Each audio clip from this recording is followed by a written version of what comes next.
흔히 여러분들이 행정학은 어렵다 이렇게 오해를 많이 하시는데요.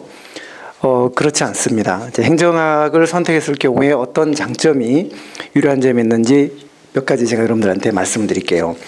자, 우선 행정학은 한마디로 쉽고 재밌습니다. 어렵지 않습니다. 이 행정학은 문제를 보시면은 출제 경향이 최근에 행정학이 어렵다라고 얘기가 나온 게 2005년부터 2007년 사이에 약간 문제가 어렵게 출제가 됐었죠. 근데 그 출제위원들이 욕을 많이 먹었습니다. 그래서 그 뒤로 행정학이 굉장히 쉬워졌고 최근 한 3년간은 정말 단순하고 정형화된 문제가 많이 출제가 됐었죠.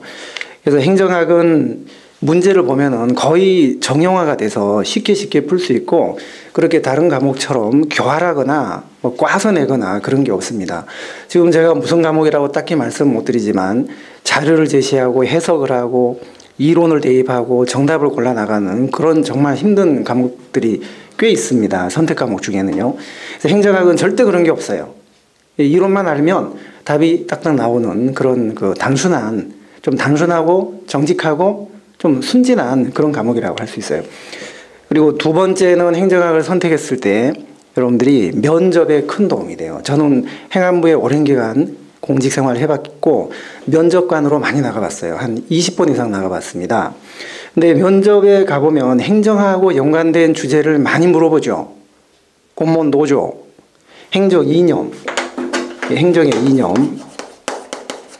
자, 이런 것들을 물어보고 실제 행정 사례에서 발생할 수 있는 이념들 간의 충돌 문제라든지 이런 거 많이 물어보거든요. 예를 들면 제가 법을 지키는 합법성하고 그 다음에 법대로 했을 경우에 상황하고 안 맞는 그런 문제, 즉 탄력적 대응성을 확보해야 되는 그런 문제가 충돌할 수 있죠. 합법성과 대응성이 충돌했을 때 귀환을 어떻게 할 것이냐 이런 걸 물어본다면 나의 행정 이념에 대한 기본 지식이 없으면 그 답을 해 나갈 수가 없거든요. 그래서 행정학은 면접 때도 기본적으로 많이 도움이 되고 거버넌스라든지 인사 실무, 조직 실무 이런 거 많이 물어봅니다. 그리고 세 번째는요. 행정학은 공무원 생활 하는데도 많이 도움돼요. 합격해서 들어간 다음. 우리 행정학에서 배우는 게 정책 분석, 그 다음에 예측 기법, 그 다음에 조직 실무, 인사 실무, 그 다음에 예산 실무 이런 거 공부하게 되거든요.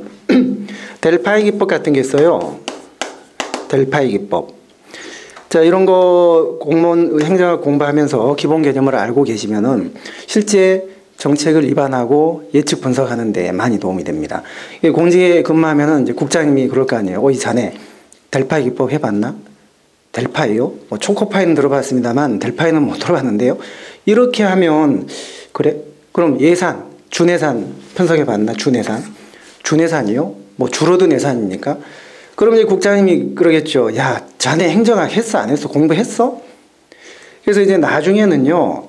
이런 상황이 발생할 수 있죠. 우리 국은 행정학 공부 안 한 사람은 받지 마라. 국공무원 출신 받을 때 우리 국은 행정학 선택 안 한 사람 받지 마라. 이런 상황이 발생할 수 있고 급기야는 행정학 선택 안 한 사람은 공무원 시험 합격하고 행정학을 따로 공부를 해야 되는 그런 웃지 못할 상황이 생길 수가 있어요. 행정학은 공무원 생활 하는데요. 기묘하게 필요한 기초 지식을 제공합니다. 같이 어차피 무슨 과목을 선택하든 쉽게 되는 과목이 없잖아요. 웬만큼은 공부를 해야 되는데 그렇다면 공직에 들어가서 도움되는 과목을 선택하시는 게 절대적으로 유리하죠. 또 하나요. 구급시험에 합격한 다음에 여러분들 우선 당장 붙는 게 목표다 이렇게 생각하시겠지만 붙고 나서 들어가 보면은요. 구급 공무원이 하는 업무는 단순하고 한계가 있습니다. 그러면 이제 딱 들어가서 야 7급을 한번 해보자. 자, 그런데 공무원이 9급으로 들어가서 최종 1급까지 승진하는데 최근에 통계에 따르면 55년 걸린다는 통계가 있어요. 그 다음에 7급까지 승진하는데도 15년이 걸립니다. 부처마다 약간 차이가 있지만 14년에서 15년. 그러니까 9급으로 들어가서 1급까지 승진하려면 정년이 60세니까 5살에 들어가지 않는 한은 1급까지 될 수 없다는 얘기예요. 그리고 이제 9급이 7급 올라가는데 15년 정도가 걸리는데 7급을 왜 생각해야 되는가? 일단 9급하고 8급은 중앙부처에 근무도 못합니다. 일선기관에 근무를 해야 되고 본부에 올라가려면 7급이 돼야 돼요. 그리고 국비 유학의 혜택이 이제 문제인데요. 국비 유학은 7급부터 갈 수 있습니다. 자, 국비 유학의 혜택을 제가 그 직급별로 이렇게 언젠가 조사를 해봤더니요. 5급은 고시 출신이 한 60% 정도. 그 다음에 7급 출신이 한 30% 정도. 그 다음에 9급 출신이 10% 정도 유학의 혜택을 받거든요. 그러니까 절대적으로 7급 출신들이 9급보다 훨씬 한 3배 정도 혜택을 누리게 되죠. 유학이 대수냐? 이렇게 생각하시겠지만 유학을 가시면 학비를 다 대줘요. 학비, 그 다음에 체재비, 생활비 다 대줍니다. 그리고 봉급도 줍니다. 그러니까 먹고 살기 체재비 주고 봉급 주고 학비 다 대주고 공무원 생활하면서 국비 유학이라는 것은요. 정말 공무원이 누릴 수 있는 최고의 혜택이고 모든 공무원이 꿈꾸는 게 이 국비 유학이에요. 가족들 다 데리고 정말 행복한 유학생활을 할 수 있거든요. 근데 그런 혜택이 7급 출신들에게 3배가 더 주어진다는 얘기입니다. 왜냐하면 최종 출국일 날 만 나이가 43세가 안 되면서 7급 이상이어야 돼요.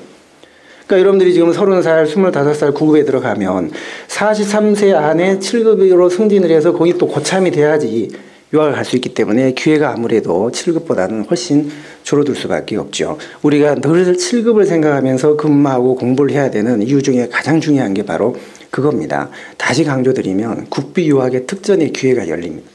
그 다음에 9급은 업무가 단순하고 만족스럽지 못해요.